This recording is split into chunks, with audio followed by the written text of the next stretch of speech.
So first, a little introduction to me. My name is Kate, or I think I'm Catherine maybe on the thing, but everyone calls me Kate. I'm a software engineer actually working at IBM at the moment. I've done quite a lot on WebSphere Liberty, which is our Java application server, and then more recently been working on microservices. And that's for about the sort of last year and a half to 2 years. And a lot of that time has been spent developing something called Game On, which I'll go into in a little bit more depth later, but not too much depth because my colleague Adam, who's just sat down here, is talking about Game On in his talk next over in C1, I think. So if you want to know even more in depth, then do check out that talk. And if you have any questions or you want to ask me anything afterwards and you can't find me, you can always tweet me as well. So what are the contents of this presentation? So I'm first going to talk about what are microservices, just as a quick overview. Then introduce Game On, what it is, just as kind of a setting. Then talk a bit about how you can identify a user in a microservice system, how you can protect requests, development versus production, and then a conclusion. And I just want to start by saying I wouldn't say that I'm a security expert. I've done quite a lot with microservices, and this is really me coming to you as a developer who is suddenly in this new world of microservices where I really need to care about security, where I perhaps haven't had to think about it quite so much before. And hopefully you can take away from this not only a new platform, Game On, to go and try out some security things, but also some kind of hints and tricks when you start doing security as a developer. So first, what are microservices? Can I have a general show who in here thinks they kind of know what microservices are already? Okay, so that's most of the room. So I'll give a very brief overview. So you feel free to go and read up afterwards. If you search microservices, there's so much stuff online. Martin Fowler has a really good website as well. And I'll link as well. I've written a Red Book, an IBM Red Book publication about its best practices for Java microservices, but the kind of general microservice message is kind of cross-language. So there are just some Java-specific bits in that book. So microservices used to compose a complex application using small, independent, autonomous, replaceable processes that generally communicate via language-agnostic APIs. They bring a lot of advantages because now that you're deploying everything individually, you can scale them individually, you can choose to implement some parts in a different language depending on the requirements. And it means that you can build in some more sort of fault tolerance. You can really handle if one part of your system goes down, it doesn't have to take down everything. But using microservices does come with some sort of caveats. So one of these is the fact that actually with microservices, it introduces a fair bit of complexity. And I'm not going to go into depth of what those complexities are, but the sort of extra things around testing, security, which I will go into, but also like communication, infrastructure that you're going to have to consider if you move to microservices. So before I kind of launch into this, I just want to say you should, go away, read up about microservices, really understand why you're taking the step into microservices, and don't do it just because there's lots of people talking about it at conferences, because it is a really fun, cool new thing. But it does have its kind of advantages and disadvantages. So for this talk, I'm assuming that you've gone away, read up, and you're sure that microservices is the right choice for you. So how does this move to microservice affect security? I've got here some simple, kind of simplified pictures of a monolithic application versus a microservice application. And you can kind of see there's a fair bit of change between the two. The microservice now has more parts to it, it's got more interactions between the parts, and there's more kind of chance of things coming and going. And that's something that's just inherent to your move to microservices. And whereas in the past, with a monolithic application, you might have had, for example, security as you just enter into the external gateway, and then from then on you're inside your nice secure box and you don't have to worry about the interactions between your classes or whatever. Now in the microservice world, every time a service talks to another service, there's a risk there. How do you make sure that those communications are secure? And also, how do you authenticate someone and keep them authenticated throughout the flow? And I'll kind of talk about how you can do this. But the key thing is that actually, now that all your microservices are kind of deployed separately, they don't all have necessary access to the kind of authentication class or module or whatever that you had over in the monolith. And so you've got to think about, how am I going to make sure that I can just authenticate once and then trust that I'm still authenticated as I go through the system. So that's kind of the application-wise. The other thing to think about is, generally, when you've moved from monoliths to microservices, there's actually been a move of infrastructure as well. And infrastructure can play a big part in security. If you've gone from an on-prem solution where you've got everything in a nice little box and you feel very safe, if you move to a cloud environment, you need to trust your cloud provider, but also who has access to that cloud. Even taking into account the fact that your applications are exposing potentially public endpoints, there might be other people who have access to the infrastructure and things. So that's something you're going to have to think about as well, which isn't as much in the scope of this talk, but it's just something to think about as you're looking at security. You need to think about the environment as well as just your application in of itself. So now I'm going to give a bit of an introduction to Game On. If you haven't heard, this is the t-shirt. Game On is a text-based adventure game that us and my team built, and the aim of it was to help people learn about microservices, but in a fun and different way. So as I said, it's text-based, so you kind of write commands in the bar at the bottom there, and you can move from room to room by things like go north, go south. And the reason it's for microservices is actually every room in Game On is a different microservice. So if I'm in a particular room, it says you're in a dark basement room, and I say go north, and it says now you're, I don't know, in a meadow. Those two rooms, the content from the rooms is being served by a different microservice. And those microservices are written by you guys, so by developers that come along and plug into our infrastructure. So we've written kind of the back end, and then you guys write your individual rooms and plug in. And the reason this is so powerful is because you can write one room, and hopefully that experience of writing one room shouldn't be too difficult, but then you can start to explore other concepts. So you can say, okay, well, what if I have two instances in my room? How am I going to manage the scaling and all that kind of thing? And I won't go on too much more because I'll be cutting into what Adam's going to say in his talk, but that's kind of the premise for Game On. So what were our key aims when we wanted to secure Game On? The first one was to identify the user. The second one was to prevent data alteration in transit. And then the third one was to prevent replay issues. And these are kind of the three that I'm going to talk about in the scope of Game On. And the reason that we had these particular requirements is, from our point of view, when a user comes in and registers and say they want to build a room, we need to know who they are, and we wanted to be able to say, oh, well, you have access to change your room, update your room, etc. We wanted to make sure that when messages were sent between services that we could trust that everything came through well. And the replay issues is actually one that we kind of tripped over when we first started creating Game On, because we have something called a map service, which deals with where the rooms are in comparison to each other. And one of our developers actually accidentally created like 1 million rooms. And we were just like, oh, okay, that was not good. So the replay issues not necessarily replay attacks, even just some system somewhere that's gone a bit rogue and started firing off requests. We wanted to be able to say, oh, we've seen this request before, we'll just chuck it out. So I'll talk about how we do that. So I talked about Game On. This is a quick picture of the architecture, just so you have a bit of an idea in your head. So you can see the map service that I mentioned. And all of these services in the middle are our kind of core services for the game. You can see the room up in the top right-hand side, and that's what you guys would build. And then we've got the static and proxy are kind of our front-end stuff, and then we've got a bunch of services along the bottom. And that's kind of just a very simplified version of what we have going on, just so you can kind of visualize when I'm talking about security. So how can you go about identifying a user? Well, when we came into this, we felt there were kind of two approaches we could take. Either we can manage the username and the password ourselves, or we can use something like social sign-on. And in the past, in a monolithic application, it might be that you had some system that was there and ready to manage your username and your password.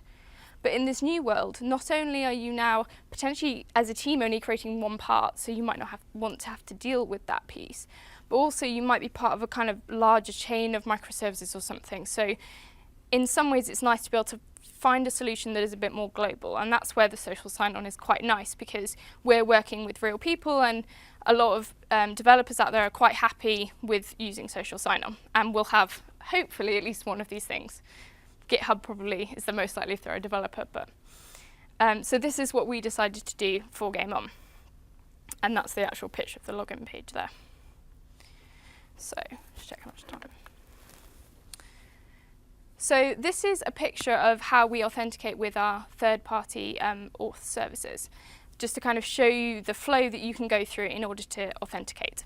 So we have a request coming in from the client, and it goes across and goes to our Game On auth service, which I'll talk a little bit more in a minute. That comes back to the user and then redirects them to authorize with the third-party provider. So in this case, we're not having to implement anything to do with how they authorize themselves to say they are who they say they are. Facebook or Google or Twitter or anything, they deal with that. And then they call us back with an authorization code, and they know it's us because we've sent over a key with the user. And then we can then use that to get an access token for the developer. And this is the sort of standard OAuth 2 OpenID Connect open standards flow.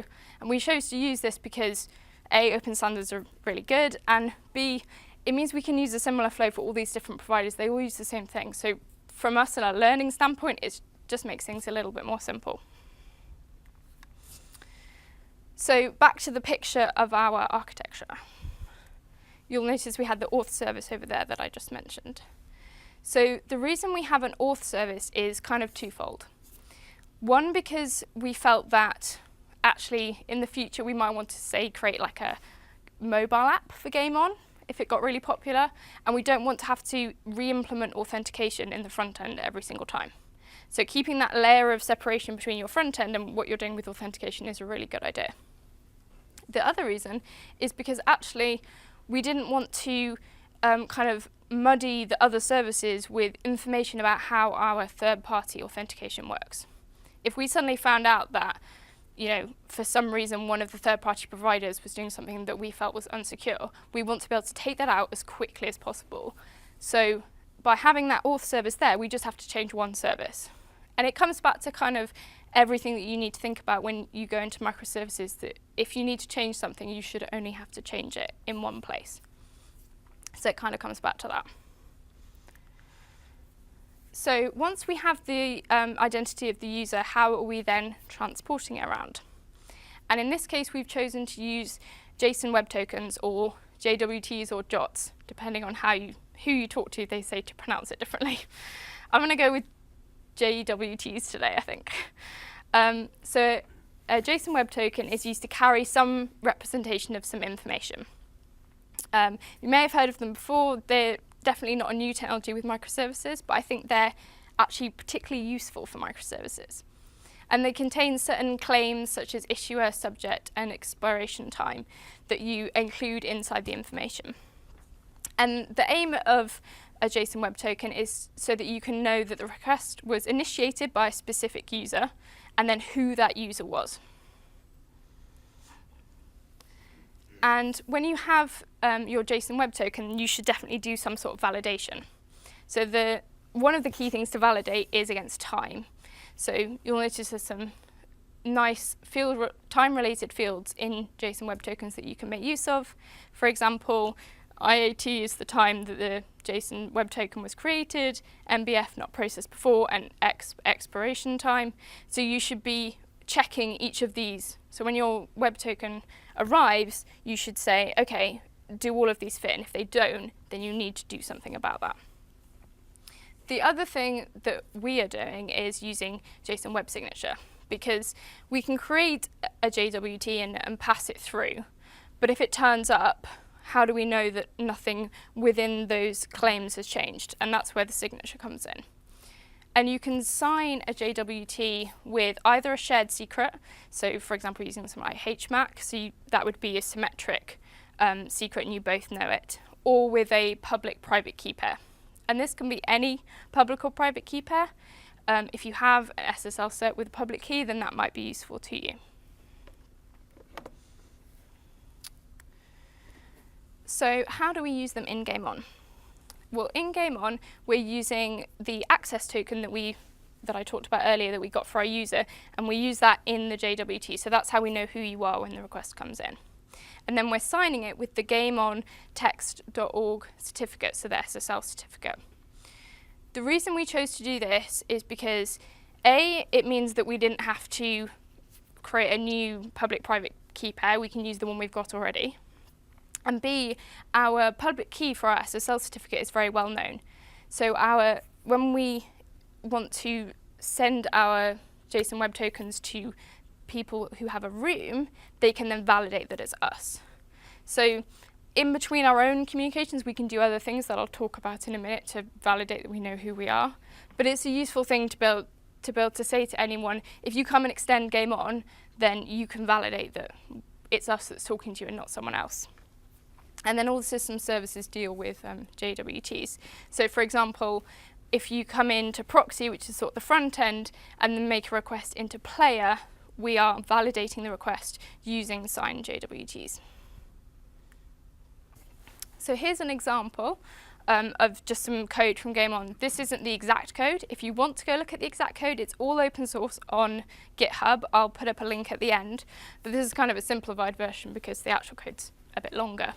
But you can kind of see how the JWT is created. So you set the claims up at the top there, and then you're signing it with a private key here, and then you are validating it with a public key. And the important thing to note when you validate it, which is put in a comment, but we haven't got any code for it, is that if your validation comes back that your key is not valid, then you need to throw some exceptions.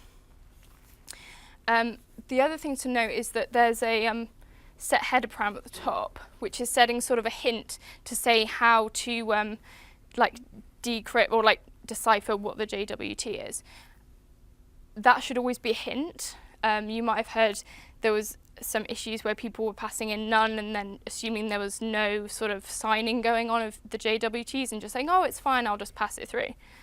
So you should always make sure that even if you set that as kind of like, oh, this is a hint to what I used to sign this, you should still always do the validation. So how can you protect requests? For this, we're using keyed hashed message authentication codes, or HMACs.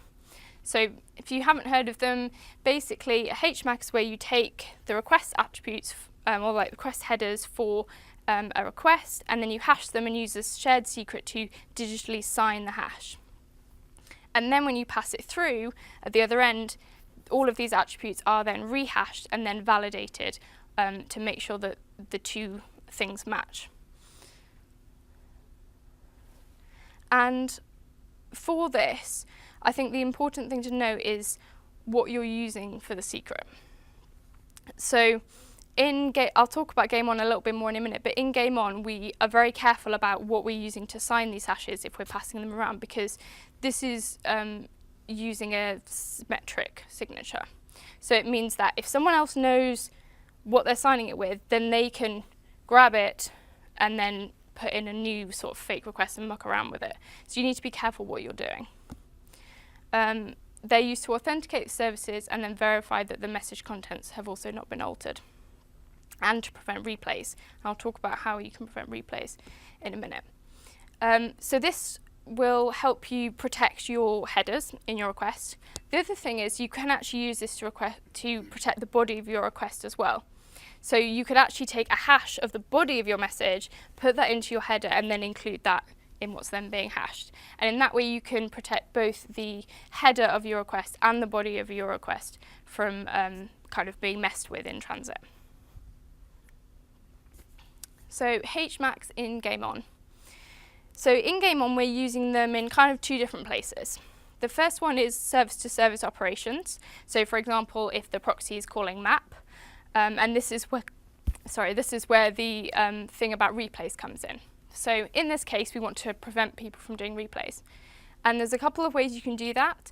In Game On, we're actually sort of checking all of the headers, and if we see something with the same headers, then we throw the request. And it just means that we can quickly check for a replay issue or attack as soon as the request comes in, we don't have to kind of do any other validation before we do it.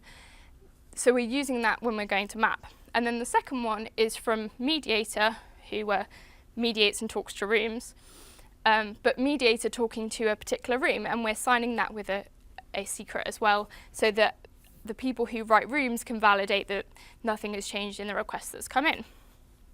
And this is where the shared secret thing comes in. So if we use the same secret between proxy and map, and then between the room and mediator, then every single person who creates a room in Game On would have that secret and would be able to recreate requests, which is potentially very bad for us. But if we use different secrets, then we can scope kind of how much damage they can do. So we actually use an internal secret for in-between services, so proxy to map or any of the other internal Game On services that we own and we trust. Those all have their shared secret. And then between room and mediator, when the room registers, initially they pass us a secret, and then that's what we use. And the reason this is lower risk from our point of view is because actually, if you make requests back and forth from a room, say, or if you did it like on a player scope, they can only access the data like specific to that room. They can keep putting requests in to update the name of their room or something. But from our point of view, it's less of a risk. We're happy to take on that risk that an individual player might try and muck around with requests for their specific room.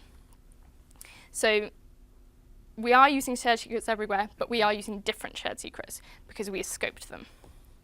The other thing to note is that we're using a shared library for creating the HMACs. And we found this to be absolutely essential. We initially wrote out like a little list of how you create your HMAC so that room providers could do some sort of validation. And we quickly decided this was way too difficult. We've run workshops with Game On and we had people kind of sitting there like, why doesn't my room work? And it was because they'd done like one tiny thing wrong. So by creating a shared library, we actually then make sure that every single service is using the same system to create their HMACs, to validate them and everything. And it just makes all our lives easier. And again, because Game On is open source, then you can go have a look at that shared library if you want to.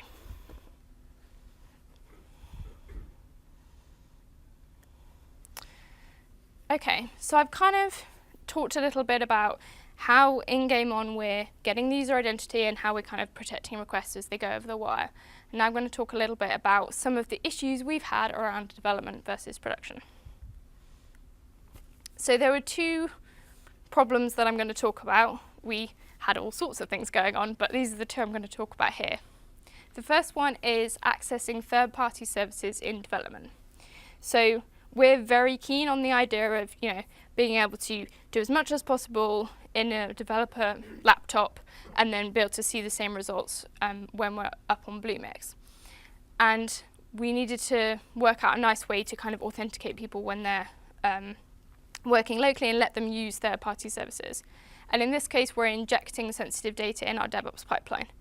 So this is kind of, I've talked a little bit about how you need to think about your security when you're doing interactions between services, but this is more like, how do you have security outside of your core application, just in the way developers go about things and the way you implement your DevOps pipelines and things. So we could have said, oh, well, we'll just have, some stuff, like we'll have all of the data somewhere and we'll give it to the developers because we trust them, and then we'll go from there. But there's a risk of me as a developer accidentally checking something into GitHub, and then everyone can see my sensitive data for my running live system. So that's clearly not a good idea. So what we've done is we have different DevOps pipelines set up for sort of staging and production and development, and then we inject the sensitive data. And actually for Game On, rather than injecting data for every single service, because we have quite a few that we're standing up, we're actually just injecting the credentials for etcd. And then we're using etcd to then go get all of our credentials. So that was quite a nice way to kind of minimize effort for us. If we add a new, if we decide to add a new service, we don't have to go get all the credentials and put them all in the DevOps pipeline. We can just put the one in, and that works a bit easier. The other problem we came across was how to get development and production parity for SSL. And kind of for our whole flow in terms of authenticating both the user and authenticating services with each other.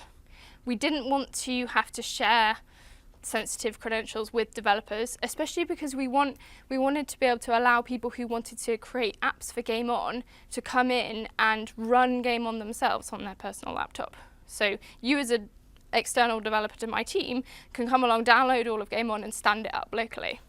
And so the way we went about this was actually setting up local key stores. So all of our applications are built and put into Bluemix, but they're in Docker containers. So when we run them locally, we can actually set up a local key store, and we have just a script that runs to do this. And it puts it in a shared Docker volume that is then shared by all of our different services, which means that then when the services are stood up and they try to make requests to each other, they all trust each other. And that just made the flow locally so much easier, because if something goes wrong, it's much easier for us to kind of see what the problem is and debug that. And if you are interested in more of the journey we went on for this, then do come and ask me afterwards, and one of my colleagues I can put you in touch with went through a whole different set of options for this, and we eventually came up with this as our kind of best example. So in conclusion, so these are the things I kind of want you to take away from today. If you move to microservices, you're going to have more interactions, and in my opinion, the main difference between a monolithic application and a microservice application is in the number of interactions, and that's where you need to really think about security for microservices. But you also have to think about environmental concerns. Where are you standing up your application? Do you trust the cloud provider?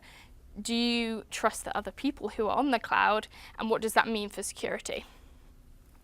You should use different techniques in different places. So I've talked a little bit about how, for example, we scoped our shared secrets to a specific scenario.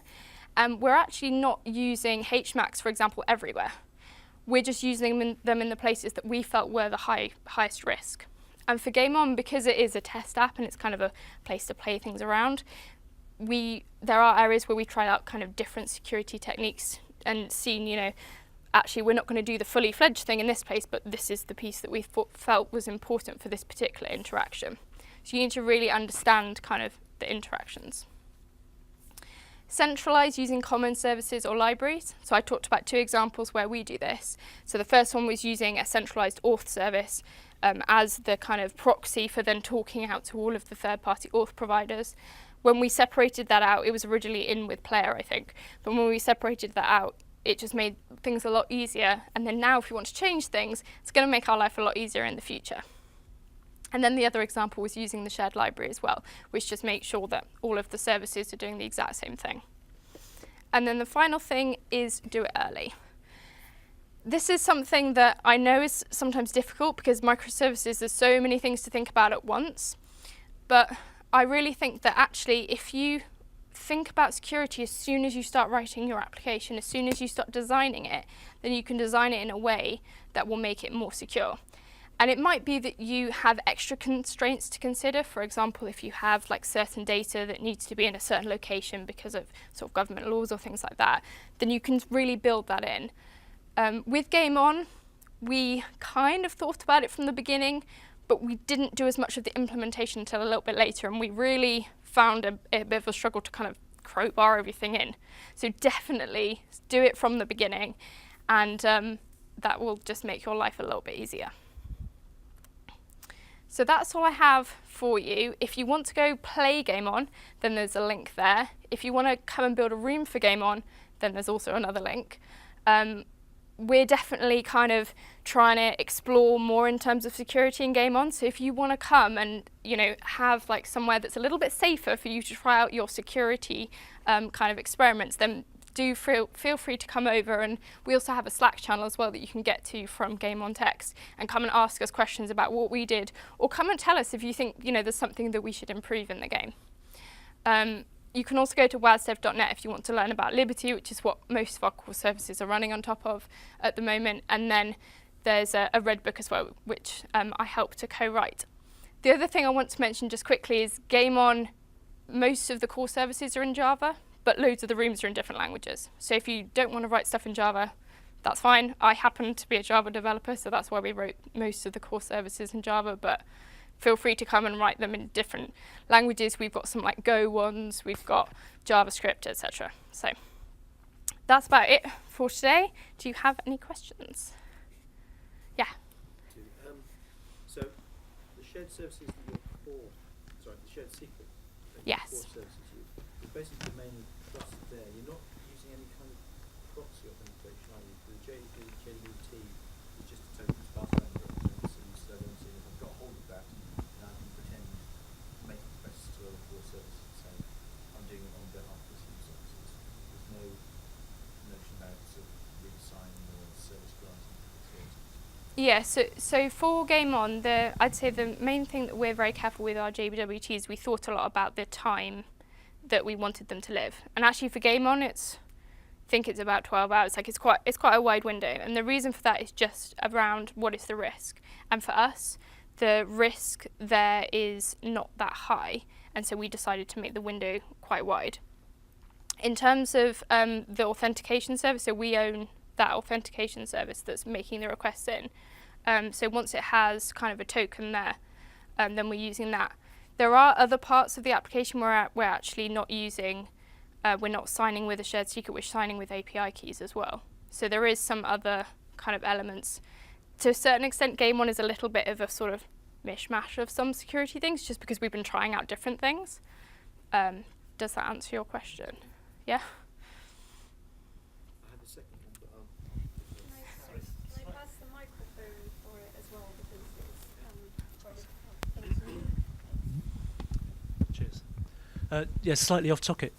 You said you're using Docker containers. Mm-hmm. Can I ask what orchestration tools and what config management tools you're using So to deploy, that kind of thing? Yeah, so to stand them up locally at the moment, we're mostly using Docker Compose to then get everything stood up. We also are using Vagrant as well, because we have a front-end developer person who kind of comes over from a different team to help us out every now and again, and she wasn't keen on learning how to use Docker, so she uses the Vagrant stuff.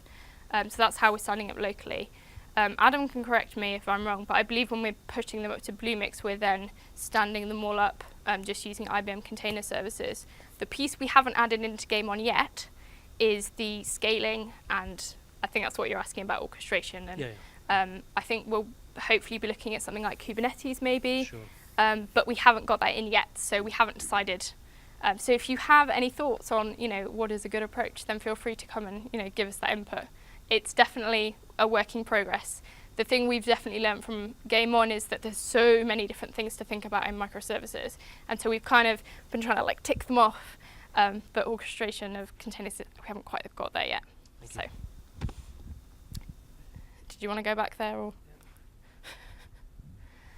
Well, I've got the microphone then. So a sort of related question about this is how you track requests between services. I saw you had ELK in the corner of that diagram. Yes.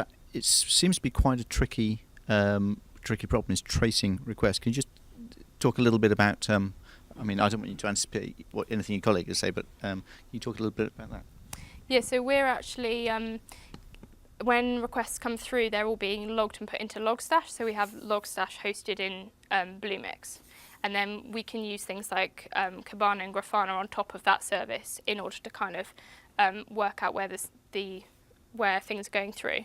Again, I think this is an area that we've kind of only just scratched the surface. We've got things going into Logstash, and we're using Elasticsearch there, but we haven't fully kind of stepped forward and worked out how we're really going to use those.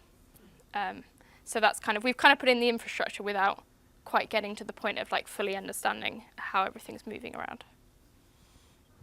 I think there was a question up at the back.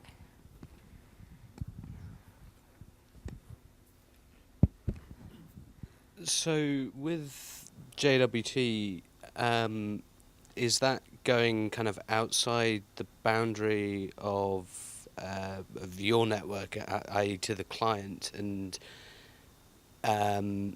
if so, have you had any thoughts about revocation? It's always a kind of criticism that's levelled against JWT. Yeah, well, in terms of revoking the. So yeah, so for all of the, I'm not sure off the top of my head if we're actually currently doing any outbound. If we are, it'll be to the rooms, and again, it's the thing we have really thought about in each individual place where we're using it. We've gone in and thought, right, what is the risk here, and what is that time window going to be, and what will the impact be on the user if I shorten the time frame or if I lengthen it. And I think with a lot of these things, it's kind of getting that balance and understanding what are the risks, because as you say, if it goes outside of our kind of set of services that we know and trust, then there is a risk there. And if we're making requests outwards, then we can just shorten that time frame, which makes it easier then to revoke things. The other thing to note is that if we're signing them with things like API keys, then we can do something there and revoke API keys. Have you built a threat model? And if so, have you published it? We have not built a threat model. If you have any knowledge about how to go about that, then again, I would really welcome any input. Yeah, the kind of security-wise, we've kind of approached it from we're a set of developers who haven't necessarily done a lot with security before, and so we've kind of taken our first little steps. And I think the areas that we still need to kind of look into is the kind of more is like the risk assessment in terms of not just us understanding the transaction, but a more kind of active, like what are the risks if we do things like a look at all the threats from the outside rather than us just understanding our interactions. Is there any more questions?